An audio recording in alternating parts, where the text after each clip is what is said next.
ensure that humanitarian law is respected.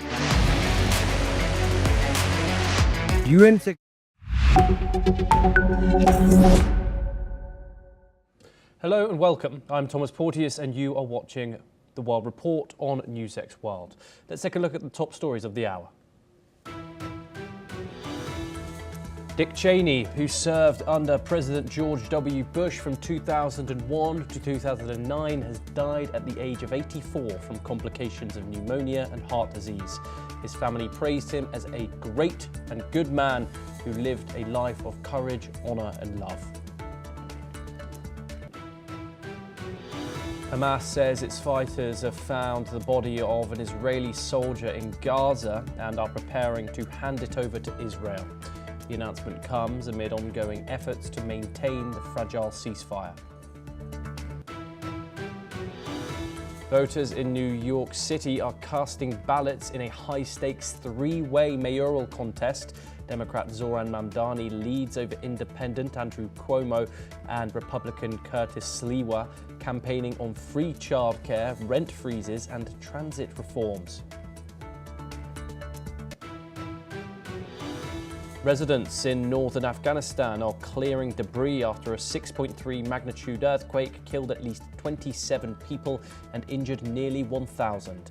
The quake struck near Mazar-i-Sharif, damaging its historic Blue Mosque and several homes. German Chancellor Friedrich Merz says Syrians no longer have grounds for asylum in Germany, claiming the country's civil war is over. The remarks come as his government faces pressure from a surging far right and debate over migration policy.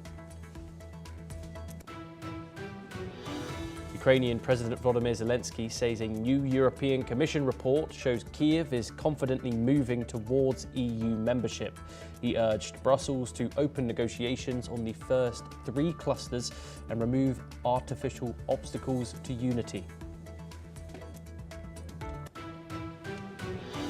South Korea's spy agency says a summit between Kim Jong-un and President Donald Trump is highly possible, likely after joint US-South Korea drills in March.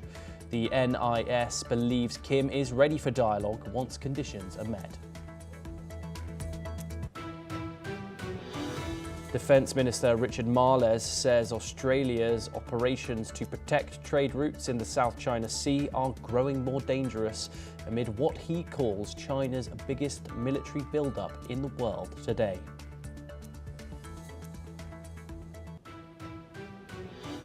Those are the headlines this hour, but we start this hour in Europe, where Ukrainian President Volodymyr Zelensky has issued a statement regarding Ukraine's progress towards EU membership.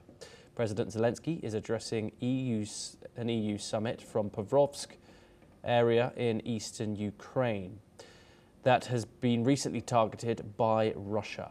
During his address, he referred to an enlargement report card issued by Brussels and stated that Ukraine is confidently moving towards joining the European Union.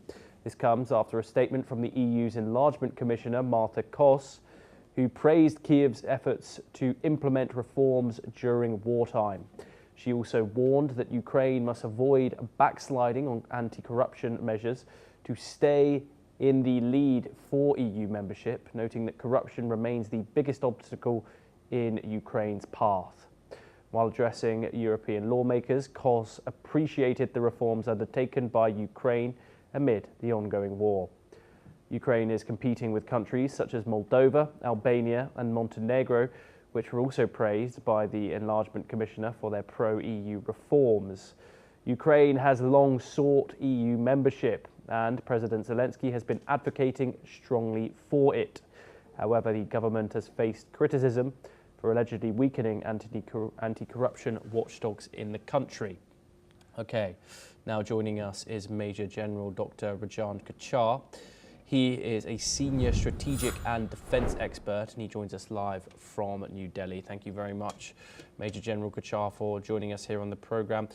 What will European Union membership mean for Kyiv in both the short term during the war and, of course, the long term as well? Thank you, Thomas. It's a very interesting development because I think Ukraine was desperate to become a member of the European Union, and I think now grounds are being created. Short term, yes. Why Zelensky wants to be part of the European Union is that his country has suffered a large scale devastation. A large infrastructure has been destroyed in Ukraine, and obviously, when there is a ceasefire and this war will end, the process of reconstruction of Ukraine will start. And who is going to help Ukraine in the reconstruction? European Union is one strong group of countries, and if you are a member of the European Union, then it becomes all the much easier you organizationally to seek funds, technical expertise, and the wherewithal which is available with the EU nations to rebuild Ukraine. That I think is the short-term objective. And when we talk about the long-term objective, I think it felicitates Ukraine's entry into NATO at some point of time. Because if you become a member of the European Union, you have better credentials of seeking membership of the NATO. So I think that is the larger context which I actually view this right now. Because according to the reports, I think they are talking that certain judicial reforms have been carried out by Zelensky. Certain procedures have been actually taken where the oligarchic influence and judicial independence has been or being restored or on the path of restoration.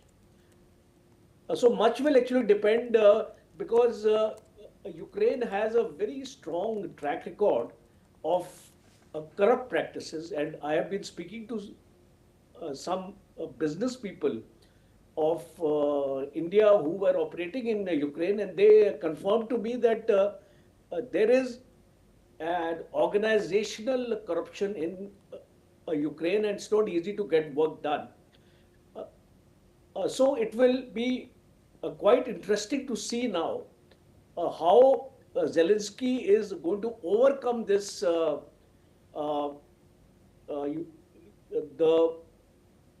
demolishing of the roots of corruption.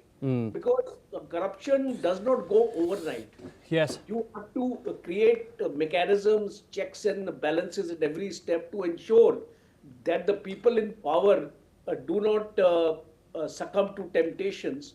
So I think this would be a very interesting challenge for Ukraine, and I think only time will tell. And in the larger context, I feel they are looking for a membership into NATO.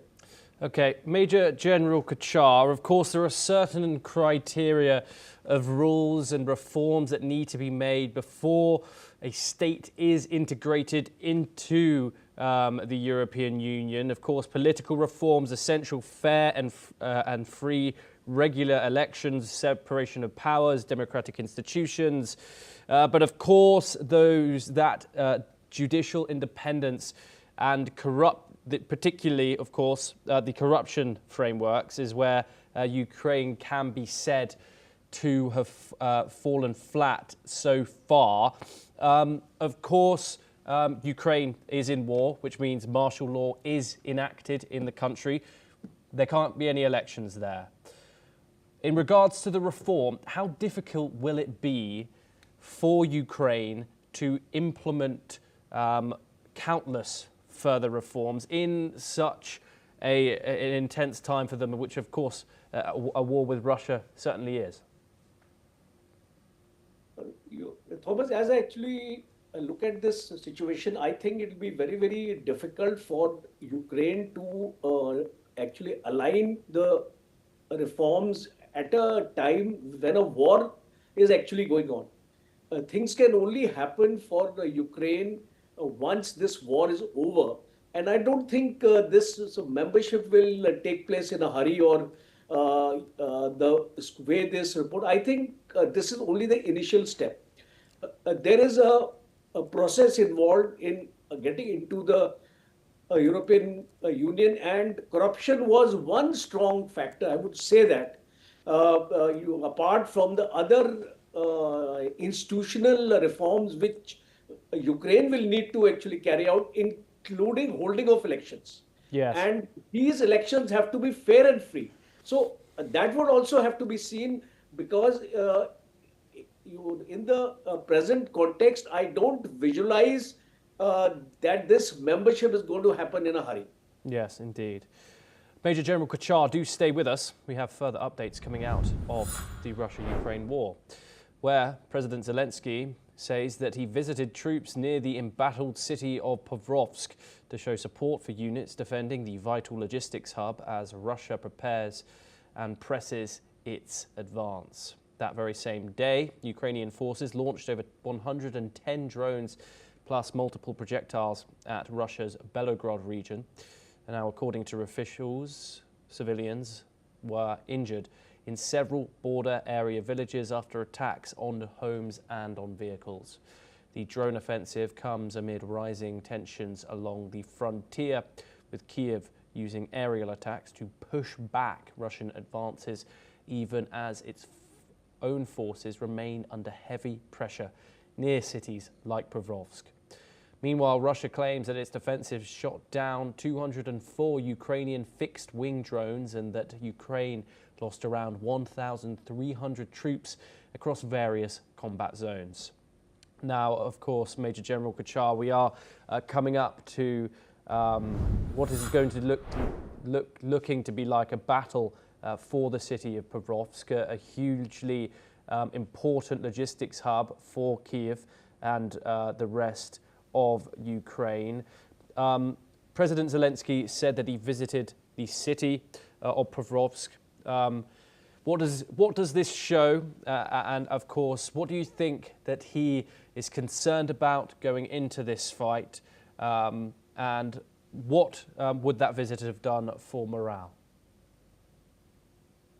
Thomas, see, this morale, which you have actually mentioned, is a very important factor in war, and especially when wars are prolonged. And moreover, when the losses are more on your side, then the troops get demoralized and they don't have the will to fight. So I think Zelensky has realized that there have been heavy losses in this battle of Pokrovsk.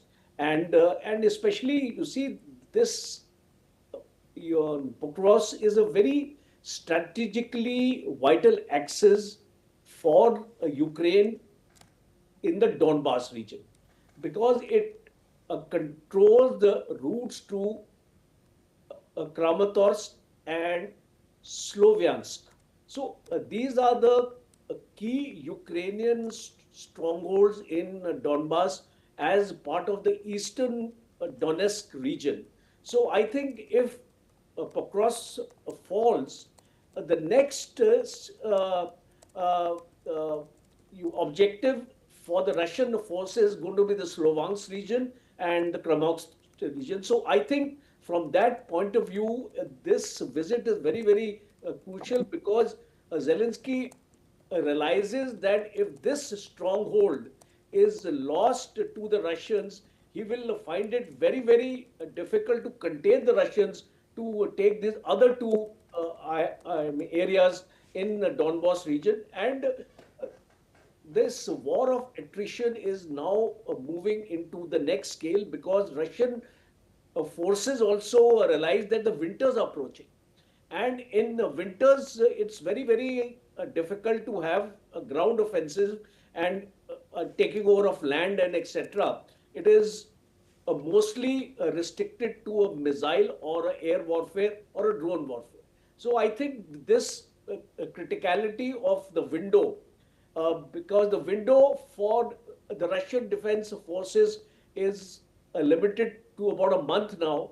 And what my reading of the battle is, that this battle of attrition is going to further intensify in the next 1 month. And Yes. that is why Zelensky is here to tell his troops to encourage them and give them that assurance that whatever they want to fight the battle, especially they would actually require more of missiles, anti-air defense systems, drones, ammunition, which is fast running out for the Ukrainians.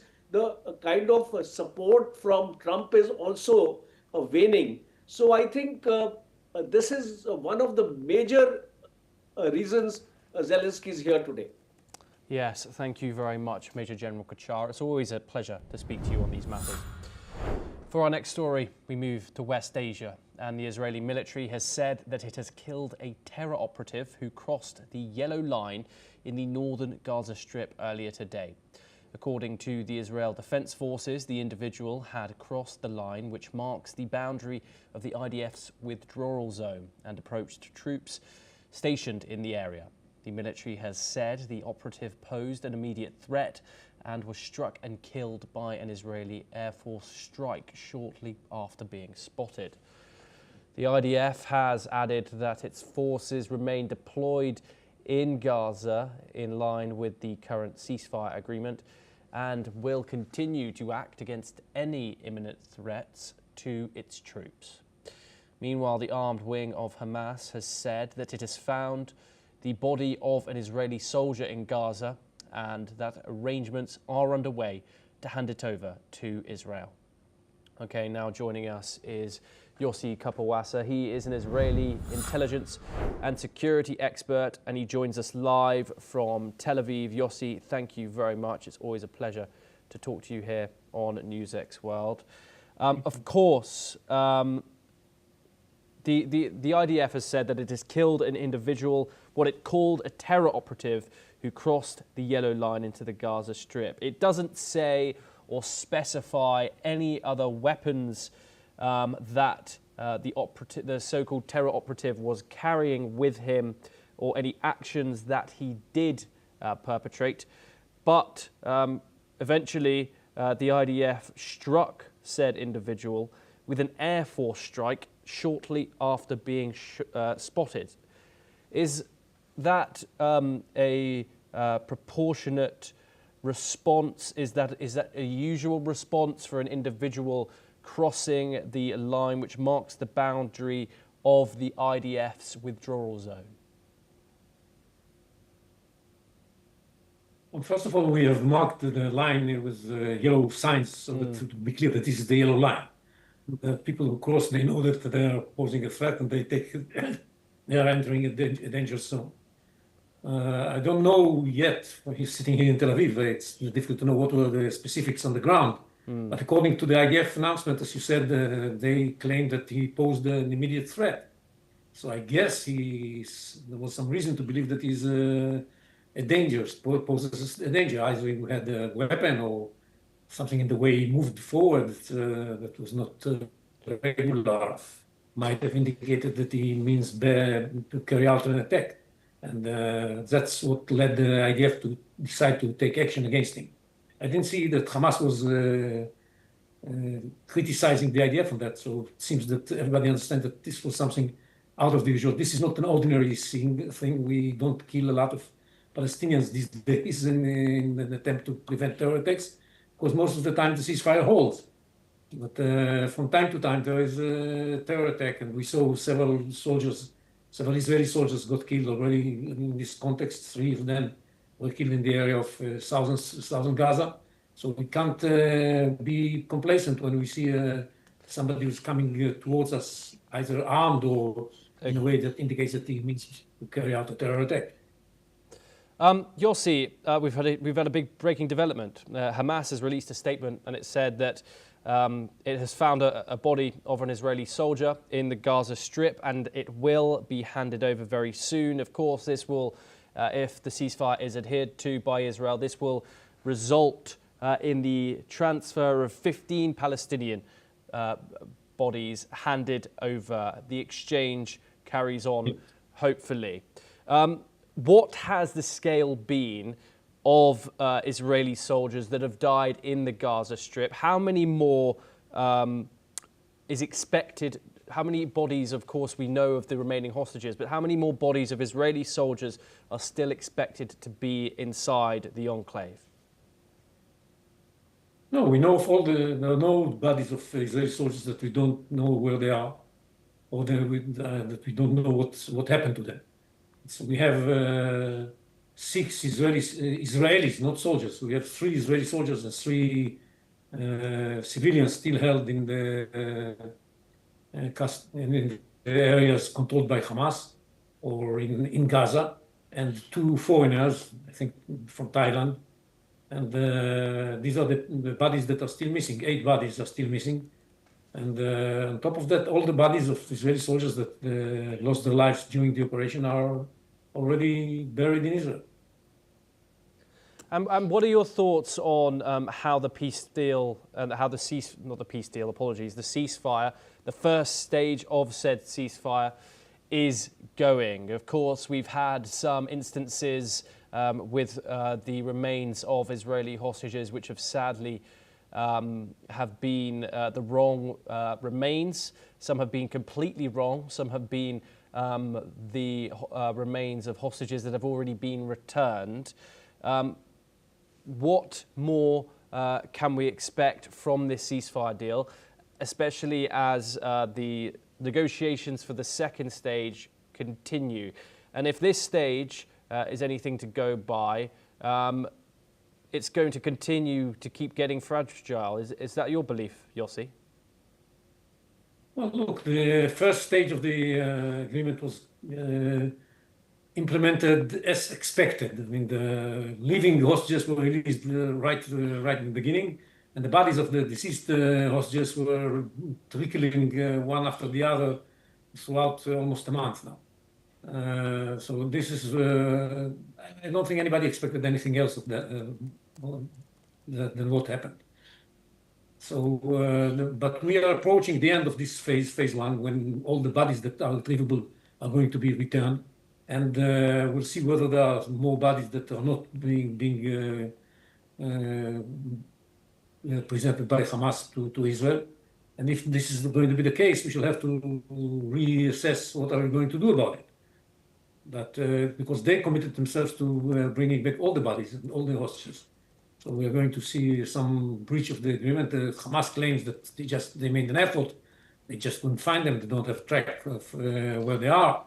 We are under the impression that they still know the whereabouts of at least 5 of the remaining 8 hostages bodies, and we wait for them to bring them, and then we shall have to conduct a joint effort to find the 3 missing ones.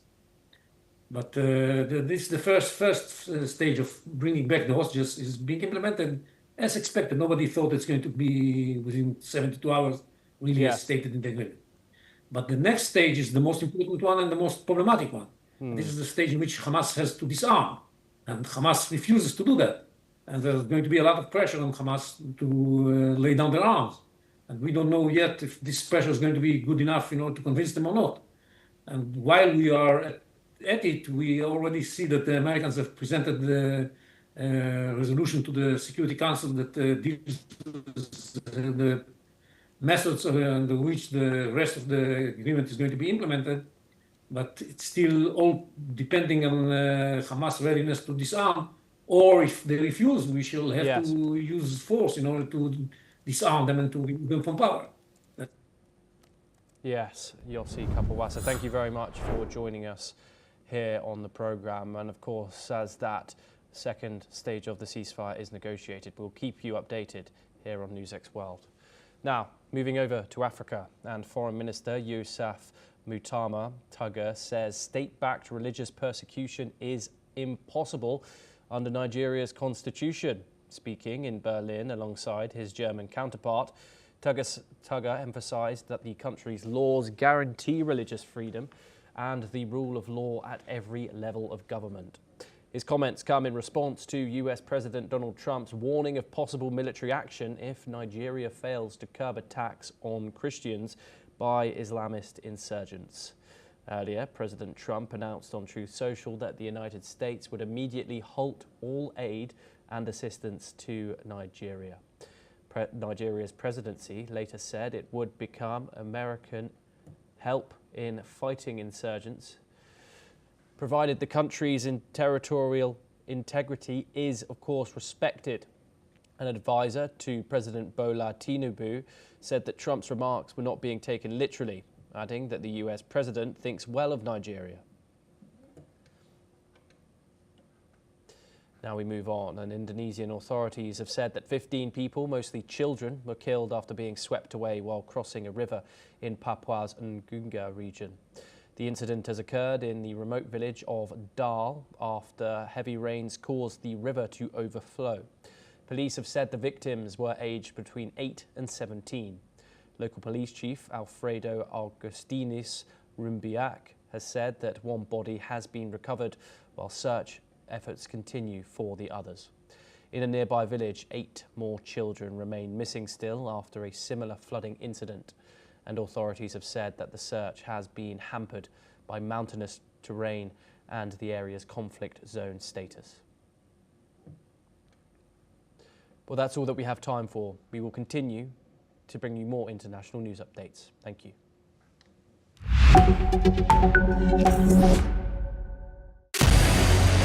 What we can do as the